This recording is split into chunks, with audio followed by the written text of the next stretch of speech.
pada masa ketika hakim-hakim memerintah di Israel, terjadi kelaparan yang hebat di Betlehem.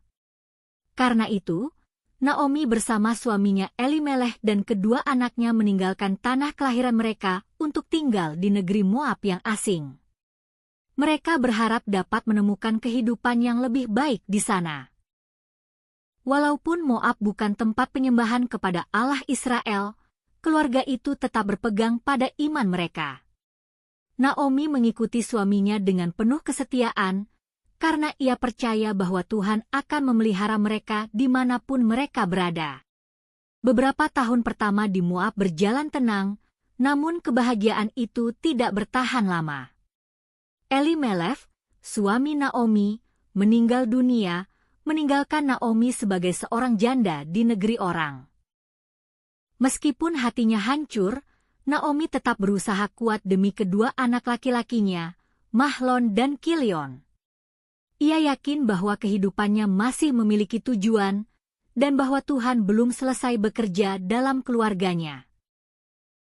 Waktu berlalu, dan kedua anaknya menikah dengan perempuan Moab bernama Orpa dan Rut. Naomi menerima mereka dengan penuh kasih, sebab ia tahu keluarga kecil itu kini menjadi penghibur di masa tuanya.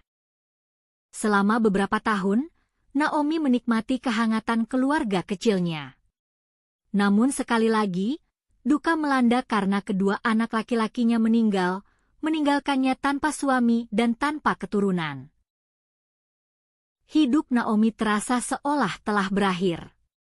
Ia kehilangan semua orang yang dikasihi, dan hanya tinggal bersama dua menantunya yang juga berduka.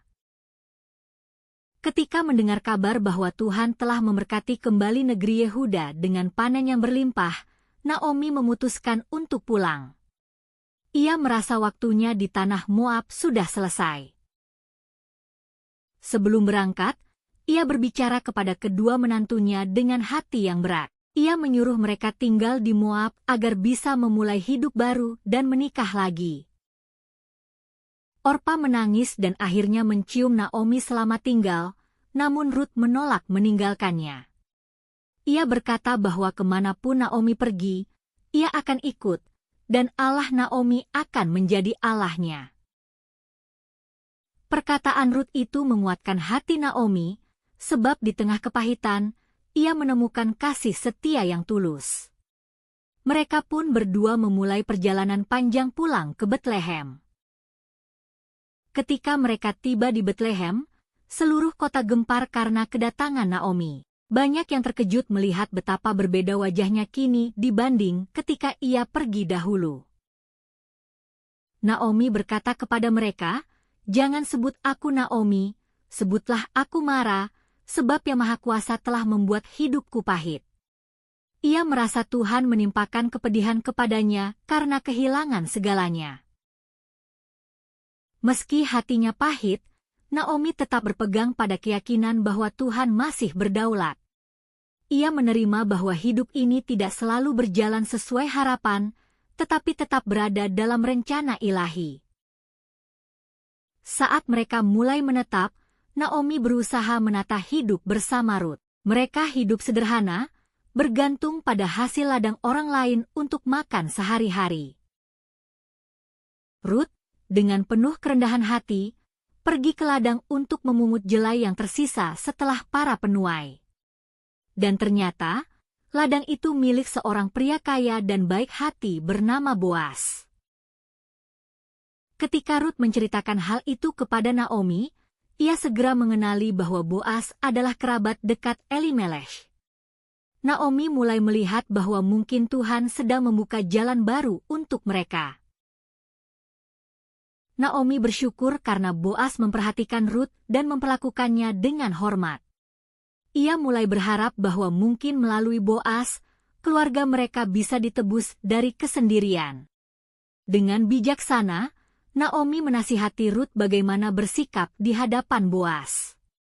Ia tidak memaksa, tetapi mengarahkan dengan kasih seperti seorang ibu yang penuh pengharapan. Rut menuruti semua nasihat Naomi dan mendekati Boas dengan rendah hati. Ia menunjukkan kesetiaan dan kebersihan hati yang membuat Boas semakin menghargainya.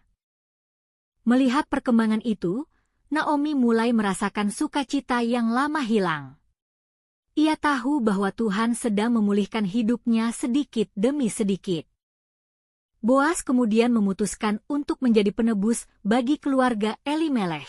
Naomi bersyukur karena hukum Tuhan memberikan jalan bagi mereka untuk ditegakkan kembali. Ketika pernikahan Boas dan Rut terjadi, seluruh kota bersukacita. Naomi ikut bergembira karena ia melihat bagaimana Tuhan mengganti air matanya dengan kebahagiaan. Tidak lama kemudian, Rut melahirkan seorang anak laki-laki, dan Naomi menggendong bayi itu dengan penuh kasih. Ia memeluknya seolah menemukan kembali hidup yang pernah hilang. Para perempuan di Betlehem berkata, "Terpujilah Tuhan yang tidak membiarkan engkau tanpa penebus." Naomi tersenyum, sebab kata-kata itu menjadi penghiburan bagi jiwanya. Anak itu diberi nama Obed, yang kelak menjadi ayah Isai, dan kakek Raja Daud. Naomi tidak tahu bahwa cucu yang digendongnya itu akan menjadi bagian dari sejarah besar Israel. Dari seorang perempuan yang hancur, Naomi kini menjadi lambang pemulihan dan kasih karunia. Ia belajar bahwa Tuhan setia bahkan ketika manusia merasa ditinggalkan. Walaupun pernah menyebut dirinya Mara, hidup Naomi berakhir dengan manis karena janji Tuhan tidak pernah gagal. Naomi menjadi saksi bahwa penderitaan tidak selamanya berakhir dengan kepahitan, melainkan bisa berubah menjadi berkat yang besar. Ia menyadari bahwa kehadiran Rut dalam hidupnya bukanlah kebetulan, melainkan bagian dari rencana Tuhan untuk menebus keluarganya. Dalam keheningan malam, Naomi sering menatap bayi Obed dan mengucap syukur karena kasih Tuhan nyata melalui keturunan itu. Hidup Naomi mengajarkan bahwa iman sejati tidak diukur dari keadaan, melainkan dari kepercayaan kepada Allah yang setia.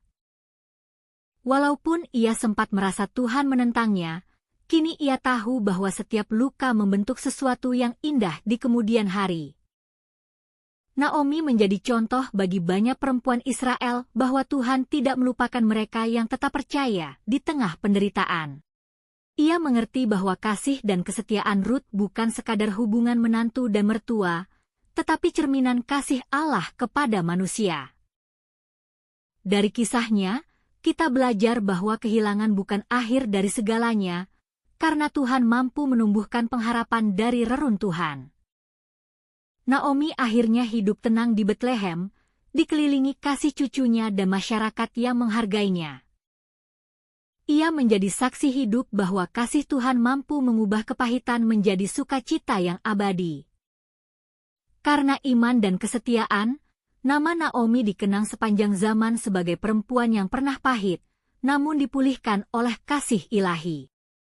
Dan hingga kini, kisah Naomi terus mengingatkan umat Tuhan bahwa setiap penderitaan dapat menjadi jalan menuju pemulihan, sebab kasih dan rencana Allah selalu bekerja di balik segala hal.